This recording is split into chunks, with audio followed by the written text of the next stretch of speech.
All right. Welcome to Capital Culture, and I'm your host, Christopher Wheeler. And today we have a personal favorite. I'll be honest, I've been watching this guy for a while. But before I get into him, if you've been enjoying the interviews, please make sure to like and subscribe. We're going to be running out of Moonlight Studios all year. Shout out Sava, Rob, and Yusuf, and of course, my producer, John Perez, and you, Nickelfly, everyone behind me. We are going to be running up the interviews all year. Now, with that being said, we have our marquee interview of the evening, followed by another marquee interview. So we got it stacked this evening, but we have NUE in the building. How are we doing, sir? What's good, bro? How are you? I'm doing good. You got a little friend with you, I see. Yeah, with my baby right now. I think I saw him in the Elon video, if I'm not mistaken. Yeah, she be like a celebrity. everyone wants to meet her, but... Two peas in a pod kind of deal. Yeah. It kind of looks like, remember Kim Possible? Ron had the naked mole rat? Yeah. Yeah, I feel that. So I want to kick off this interview. I've been watching you for a while, and honestly, I think you have one of the most palatable sounds out of Toronto. I think if you play your cards right, you're gone. You're gone, and that's why you're on the show, so I appreciate you taking the time. But let's kick off the interview with this. I want to know, who is NUE? How would you describe yourself? Fuck. NUE is a deep ass question. NUE is take your time, nigga. We can edit it. Fly young nigga, bad bitch, getter, music maker, shit like that. I hear you. When did you know yourself as a human that you wanted to jump into music? When did you know that was a passion for you? I've always loved music, so like I just didn't even know like growing up that you could even. I never thought about it like you could make music and do good, but like I've always loved music. My brother, he made beats, so he was like always egging me on to make music, cause like, so shit like that, like. So he influenced you to kind of get into the music scene. Got you. And he's like my number one like inspiration in terms of making music. Like he put me on making music for sure. So did he make music himself? Was he a producer? Now, along with your brother, did you have any influences that already were in the game that were like, man, I love that guy's style and I'd like to try and bring it into my own? And the reason I ask that is because your sound is so unique and your voice is almost an instrument on the track. It's like niggas sing and add to the track. But nigga, you're singing and your voice is actually it's an addition to the song. So the reason I'm getting so deep on that is like I want to know how you got to this unique sound. Honestly, like yeah, he definitely like just from growing up and us making music together, like he definitely always made me know like if I wrote some shit, if I spit some shit for him and it was whack, he would tell me it's whack. So like, he was really like one of them guys, one of them niggas that's really on like lyrics and making sure everything's tight, the production's tight. Even now he's still a producer. He produced for like Uzi and Drake and shit like that. You know okay, so tapped in. Yeah, like shit like that. He's for sure, but like I feel like niggas like that just always being surrounded by people that's not gonna tell you like some weak shit is hard. It's interesting because you said something, you said lyrics, and you use your voice as an instrument here and there so perfectly along a lot of tracks that I've listened to. Now, some people would say that style is not like, let's say, a Joe Budden or a Joyner Lucas, but it's still a craft. And okay, I'm adding here, and it's more of a well-received sound.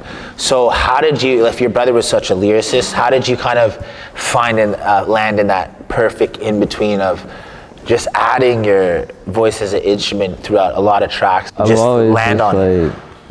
My process is just like, I'm trying to make like a picture, like a painting that's like a sonic painting. So I'm not really like, as much as he would tell me about lyrics, like me personally, I'm always the type of nigga that's just like, I just listen to music to like escape my current situation. Or like if the sun is out and it's a real hot day, I would say that like, even as any nigga that knows me, I'd be like, this song is like a song for today. Like I just like shit that fits the vibe, fits the mood, and I always try and create that. Like, cause like sometimes, you ever been in that situation where like you just feel like there isn't a song for how you feel? And it's just I try to make a song for like every single vibe that, like, you know what I'm saying, like shit like that. You used a very interesting term. You said kind of an escape in terms of like creating a song or a piece of work. Do you think of music as a tool to escape certain situations, or when you were growing up, did you use it as an escape tool? For sure. Or to definitely. put you in a better space? I think even now I still do that. Like, you know what I'm saying? Like, a lot of people, like, maybe they don't have that, like, that release, but I feel like I just do that. And I think that maybe I don't really realize, like, how much it's really helping me type shit, but Okay. I fuck with like, music is like my life. 100%. So it's like a good coping mechanism, and it's a way for you to express yourself. And the sense is, like, I feel like you're saying something that's so organic. When you make music, it's just great because your feelings that you're trying to express through the interview is just like so organic. Exactly. So it just comes across on the track so elegantly. I see you've been in LA and New York a lot in the last few months, making a lot of music. Can you tell your fans what you've been cooking out, what's coming in that sense? Fuck, I just been working. Like, I think that obviously, like, you know what I'm saying? Like, I love Toronto. Like, Toronto's like I feel like the most creative people are in Toronto. But like, just like the industry and shit is over there, so you gotta kind of like you gotta make a move. Exactly. You know what I'm saying? If you're trying to be like Wheeler, then you gotta, like, you know what I'm saying? I like what you did there. You gotta make a move. So, I hear you. Okay, yeah. so it's very it's self-aware of you to know that, and it speaks a lot. I saw you post in Capitol Records a few months ago. What was happening there? Are you taking possible deal offers? Like, would you rather stay independent? Are you signed right now? Kind of moving like a signed artist. So I want to kind of hint, have you been signed? Where are you at with that? And what's your opinion on it? I'm not signed right now. I just been dropping like a bunch of shit independently. I've been signed before. Like, I was signed to 300. I don't know if you know. 300 Entertainment, of course. That's a huge record. Like Thug, Gunna, label. Yeah. Meg Thee Stallion. But I mean, shit. Like, it's really just. What's the difference for you between being signed and moving independently? Which one do you prefer? I fuck with moving independently because, like, if you're signed, then niggas is gonna tell you, like, you gotta wait 2-3 weeks for every release. You gotta make sure it gets this for playlisting, get all this shit. Where it's like, me personally, when I grew up and I was coming up, I'm listening to Thug, I'm listening to Future. So it's just like, these niggas not really like. Yeah. They're not operating on that 2 week. Because as a fan, you want to hear music every week. You want to hear music almost damn near every day. Like, you know. Absolutely. And so, do you think music has such a short shelf life now as opposed to back in the day? I feel like it's so microwavable that you give your fans a single and by next week you're asking, yo, where the fuck is the next song kind of deal? Like, the replay value has dropped significantly in music because the fan has gotten so used to instant gratification. That's just how it goes. I mean, 100%. How would you compare the music scene now to 5 years ago? And have you adapted your sound with it, or have you just kind of just ignored it and be like, look, I'm gonna make what I make, and if it hits, it hits? I just make what I make. I just make whatever I fucking feel is the best shit to make at the moment. I make it. We was just talking about it. It's just kind of just like, as an artist, sometimes I just feel like shit's stale. I don't want to listen to rap music. I don't listen to rap music, so I listen to like alternative music. I might not listen to no music. So it's just like.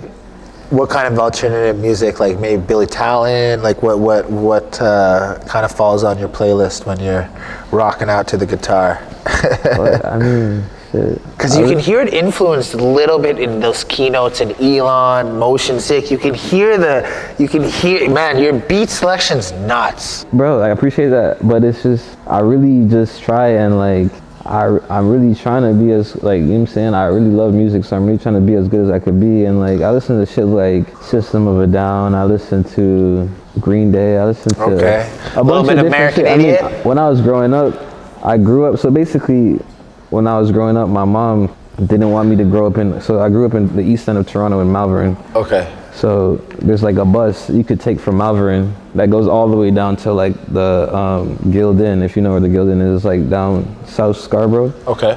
So basically, I would take that bus to go to a better school. So basically, my whole life I would go to a better school and Fresh Prince Bel-Air. real shit. And then You know what I'm saying? All my friends are white and they was on that You're shit, speaking to the choir, bro. Panic at the Disco. Okay, so it gave you a kind of variety of, instead of. But I'm not even mad at it because that shit, I love that shit. No, agreed. Yeah. I have a few questions about The Oracle, the mixtape coming out. Yeah. What do you have to tell your fans about that mixtape? It's like the best shit I made. It's the hardest shit I ever made, and you know, I worked on it for maybe about the last 10 months. So 10 months. How many songs we got on it? I think right now it's 20 songs on there. Wait, you gonna cut that down? It's a little long. Is it? But if you think it, like, fuck, bro. Like, if you're gonna give me 20 songs of Motion Sick and Elon, come, let's do it. Yeah. You know what I mean? But like, it's all on. I feel like it's a balance between how much you want to put out and then what the market needs to be fed with your fans. If you were to ask like any of my boys, they'll tell you like I make way too much music to not put it out. Like I'm already literally working on The Oracle too. I don't even know if I should even be saying that. Yeah, all good. I'll take the exclusive. Let's go. But like I'm already working on that, so it's just like might as well just keep going because I feel like where music's at in 2023, like you gotta just drop because people's attention span, as you said, you just gotta do shit like that. What do you think you are needing to add to your attributes to take you into the next level as a musician? Like, what do you think you need to work on day to day that, okay, yo, I made a sick Elon, Motion Sick track, XYZ, but yo, I kind of need to work on these bars, or I got to be consistent on social media, or I got to make stories. What is it for you as an artist that you think you need to really elevate you? I feel like personally, like, it is shit like doing the other stuff other than making music, like marketing and okay it's not that I don't like to be in front of the camera, it's just like when I'm out with my people, when I'm out with a girl, I'm out with my boys, I'm not thinking about let me set up my phone right here and make a TikTok. I'm not thinking about that. I'm not thinking about I'm in the studio, just made a hit. Let me make sure I hop on my Triller right now and do this. You know what I'm saying? It's just like I'm not even hating on nobody who does it. Anyways, no, so 100% you can hate because it's part of the job. Yeah, it's part and you're of the feeling job, a little bit of, what's the word, guilt for not doing it, would you say? Because you know it's part of your job. Yeah. So, and literally, that's why I did, bro, I'm not even gonna lie to you, like the other day you hit me, because I've been wanting to do your interview, because I was like, bro, I've been hitting you for a while. You've been hitting me for a little bit, but I was like, yo, I looked at your page, because before I looked at your page, I was like, all right, I'm gonna do it. And then the thing was just like, I didn't want to do interviews, because I hate when artists do interviews and they don't have shit to talk about. And it's just like, who are you to do an interview type shit? But it's just like, this nigga is on his grind the same way how I'm on my grind. So I really respected it. Thank you. I was just really on some shit where I was just like, yo, I'm gonna do it. Because I'm not natural. I just love going to the studio, making music, shooting videos. I'm not shy to the camera. I'm just personally not gonna think about making a TikTok. Absolutely. And so I fell in the class of the TikTok interview, and I got you.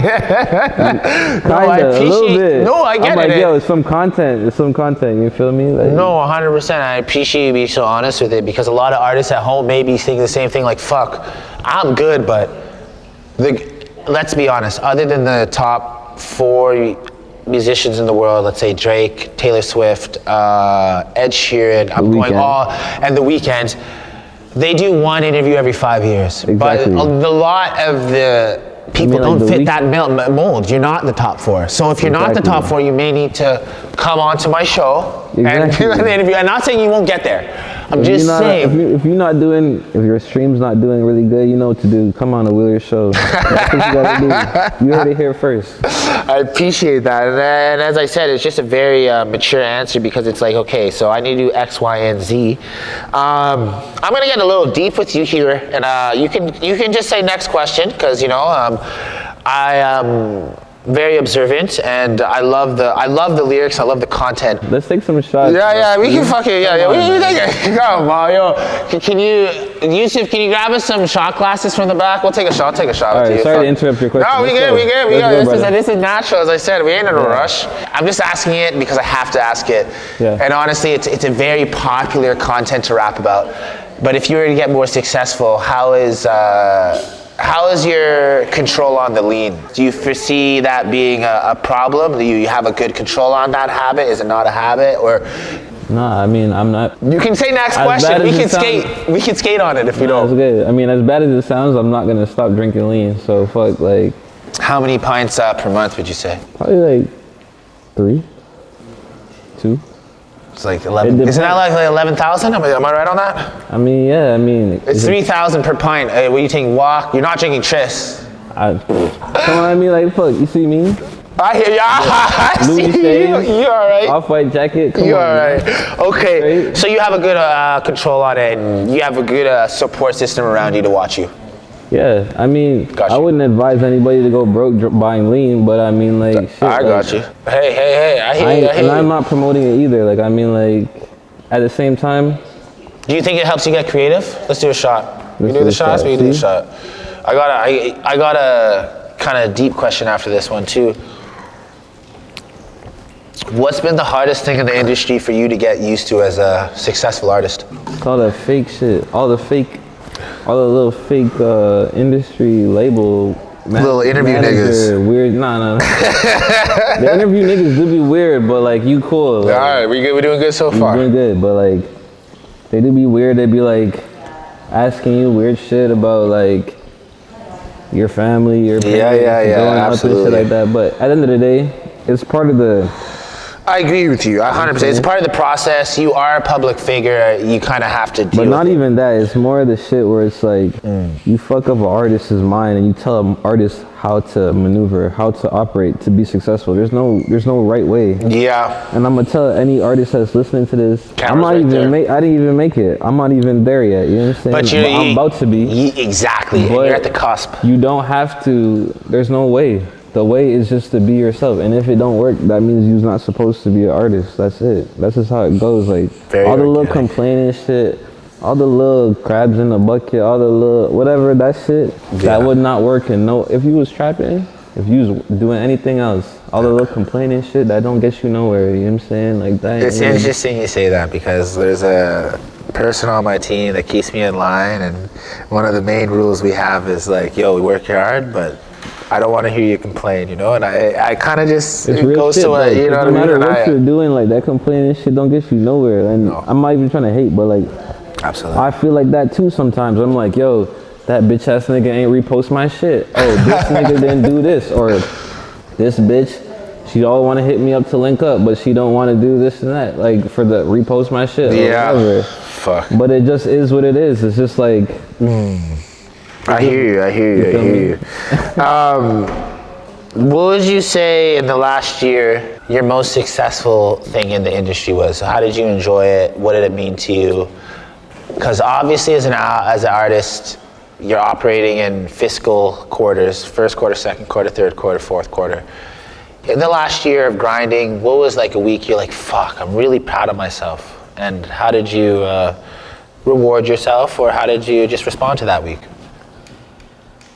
I mean, that's a crazy question. You be drinking the weed? Yo, listen, I don't really look at shit like that. I kind of just, like the last week that I really spent a lot of money, it was just like, we shot like my last video. Like I really just. That was a nice restaurant. Yeah. I'm getting an invite for the next time you go out to eat. I mean, we went to Philippe Chow in New York. Yeah. We rented out the whole back room, shot the video. Yeah. We didn't even like, we was shooting the video, and once we started shooting the video, they were like, you can't shoot the video. And they're like, it's like 8 bands or whatever, however much they said to shoot the video. Oh my God. So the check and 8 bands. It was a lot because it was just like a lot of shit that, you know, like we was just high the night before, me and my boy Pop, we were just like, yo, it'd be crazy if we shot the video tomorrow. That Chow is we already deal, going. yeah. So like the thing is, we went and we shot it, and like it went well. Like, and that's the shit that I love the most about music. Just like when niggas just like, it's organic. And the thing is like, I ain't even trying to name drop and be on no weird shit. Like I have songs with niggas that like people would like go crazy. But you haven't announced. You haven't even announced it. But I'm not gonna drop it because it's just like. Do you have a song with Young Thug? Shit. Do you have a song with Young Thug? I don't have a song with Young Thug. I have a song with Trippie Redd, but I got one. But I'm not gonna drop it because like it was like some super like organized shit where it's like come here, and I can't even text a nigga. Like I can't even. Hey, talk to Sophie, wow. You know what I'm saying? Yeah, so, like, yeah, shit yeah. like that. But it's like shout out to him. But like it was like, and shout out to my mans who hooked it up because we have mutual people. But Do you have management right now, or is this old management? I just have like a team of niggas that like we grew up together. We've been doing this And together. you trust like, them? I trust them. Like I don't have a manager. Like if a manager wanted to like if the best manager in the world wanted to step in and be my manager, You would say no because he should be my manager. But what I'm saying is, at the same time, I'm not looking for management type shit. I'm just saying like, I'm not gonna do this shit if it's not like enjoyable, if it's not for like comfortable. Like I'm not gonna work with people I don't like. I'm not gonna sign in deals and be uncomfortable and be depressed. What's your writing process like? Like how do you, like, I am so intrigued on how do you have a fast input of songs? Like let's say you go to the studio, you're gonna make 10 songs in a night, or do you take time? Last studio session I went to, like, so take it like this. The last session I went to, the engineer had to send me a Dropbox link. That's crazy. That's fucking wild. So do you punch in? Do you write? What's your way of? I go back and forth. The thing is like, I don't want to give all the sauce. Yeah. You feel me? Like I'll be recording and then I'll stop and I'll hear it back. Then I'll record. I'll stop. I'll hear back. So you're punching in. I'm punching in. But So like, some engineers are pissed off at you because it's hard. Like a lot of them prefer if people come in. Punching right is a away. lot harder. But you know what's worse? When an artist come into the studio and then ask the engineer to play the beat and he's there with a pen and pad for like an hour. Ah, okay. Engineer so probably it goes both fall ways. asleep at that point. No, No, 100% off the walk. So I just, exactly. So Cheers, nigga. Cheers, brother. and I'm not even trying to hate on No, I hear you. But bro, that's why I love music, because it's just like, to me, exactly what you're saying about the vibe. For you to tell me that you just you feel like, bro, you're just capturing the vibe of the beat and It's everything. just like you're not. There's no. You're feeling and you're throwing it on the canvas, kind of deal. For you to tell me that makes me feel good, because that's what I'm doing in the studio. Like I'm literally, so it's basically I'm doing that to the mic, and then when you're hearing it, you're catching the same emotion what I'm putting out. So that's why it's hard to me, because I'm just like, yo, that's what I'm trying to do. Because at the end of the day, like, I'm high as fuck in the studio, just in front of a mic. Do you record off lead more than sober, or do you don't even record sober? Now, hey.